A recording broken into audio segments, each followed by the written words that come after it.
எழுதா YouTube சேனலுக்கு உங்களே வரவேற்கிறேன். இன்றைக்கி நான் டிஃபன் சாம்பார் பண்ண போகிறேன். அந்த டிஃபன் சாம்பாருக்கு தேவையான பொருள் என்னென்னு பார்த்துருவோம். சின்ன வெங்காயம் 15, பூண்டு 10 பல், கருவேப்பிலை ஒரே ஒரு இனுக்கு உருவி வச்சுருக்கேன், ஒரு கை கொத்தமல்லி, ஒரே ஒரு பச்சை மிளகா, ஒரு முருங்கைக்காய் வந்து சின்ன சின்ன பீஸாக கட் பண்ணி வச்சுருக்கேன், ஒரு இது வெங்காயம் பெரிய வெங்காயம் ஒரு சின்ன பெரிய பெரிய பீஸாக கட் பண்ணி வச்சுருக்கேன், 2 தக்காளி கட் பண்ணி வச்சுருக்கேன். இது சாம்பாருக்கு. சாம்பார் பொடி அரைக்கிறதுக்கு என்னன்றதை பார்க்கலாம். 6 காஞ்ச மிளகா, 2 ஸ்பூன் தனியா, அரை ஸ்பூன் மிளகு, அரை ஸ்பூன் ஜீரகம், கால் ஸ்பூன் வெந்தயம். இதுதான் இதுக்கு தேவை. இதில் மிக்ஸ் பண்ணுறப்ப என்னென்ன பொடி மிக்ஸ் பண்ணுறதுன்றதை நான் காட்டுறேன். புளி தேவையான அளவு, இவ்வளோதான் புளியை சாம்பாருக்கு தேவையானது. பருப்பு வந்து நான் 50 பாசி பருப்பு, 50 துவரம் பருப்பு. குக்கரில் ஒரு 5 பூண்டு 5 வெங்காயம் சின்ன வெங்காயம் போட்டு வேக வச்சு எடுத்து வச்சுருக்கேன். இதுக்கு நெய், பெருங்காய டப்பா, கடலெண்ணெய் 4 ஸ்பூன் எடுத்து வச்சுருக்கேன். தேவையான அளவு உப்பு. இதுதான் இதுக்கு தேவையான அளவு. இது எப்படி செய்யலான்றதை காட்டுறேன், வாங்க பார்க்கலாம். நான் வறுத்து இதை அரைக்க போகிறேன். கொஞ்சம் சூடானா போதும், ரொம்பலாம் வறுக்கணும்னு அவசியம் இல்லை. ஹையில் தான் அடுப்பை வச்சுருக்கேன், கொஞ்சம் சூடு பண்ணாவே போதும். சூடு பண்ணி தான் வச்சுருக்கேன். இதை நான் எடுத்து கொட்டிட்டு ஆற வச்சிட்றேன்.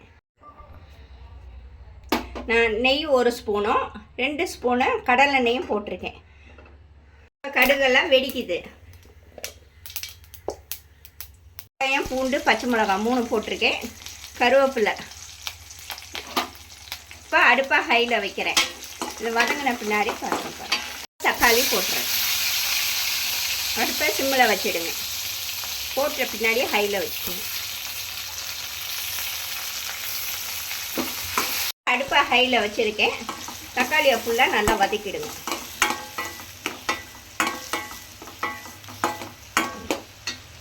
இப்போ நான் புளி ஊற வைக்கிறேன். 1 டம்ளருக்கு சுடு தண்ணிக்கு இவ்வளோதான் அளவு பார்த்துக்கணும். முருங்கைக்காய் போட்டுறேன்.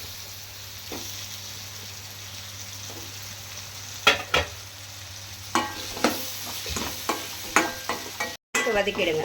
வதக்கிட்டு ஒரு 1.5 டம்ளருக்கு தண்ணி ஊற்றிட்டு அதை வேக வைக்கணும். வரேன்.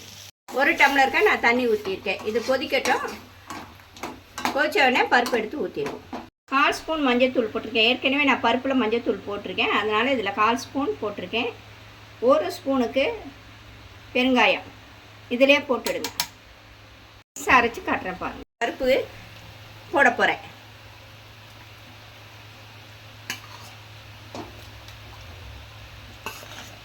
ஐம்பது பாசி பருப்பு, 50 துவரம் பருப்பு தான் நான் எடுத்திருக்கேன்.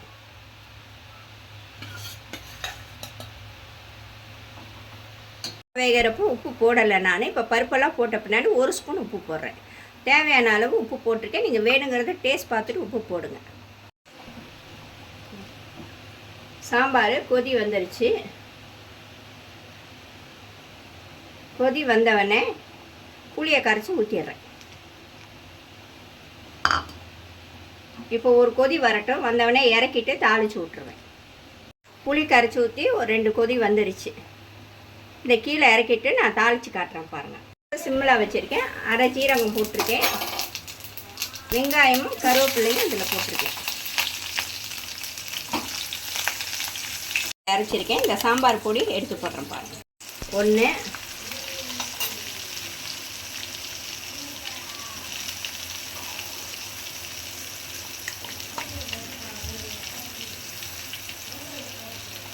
நான் 2 ஸ்பூனு கிட்ட போட்டிருக்கேன் சாம்பார் பொடி. அடுப்பை ஆஃப் பண்ணிட வேண்டியதான். பெருங்காயம் இது கூட கொட்டிடுறேன்.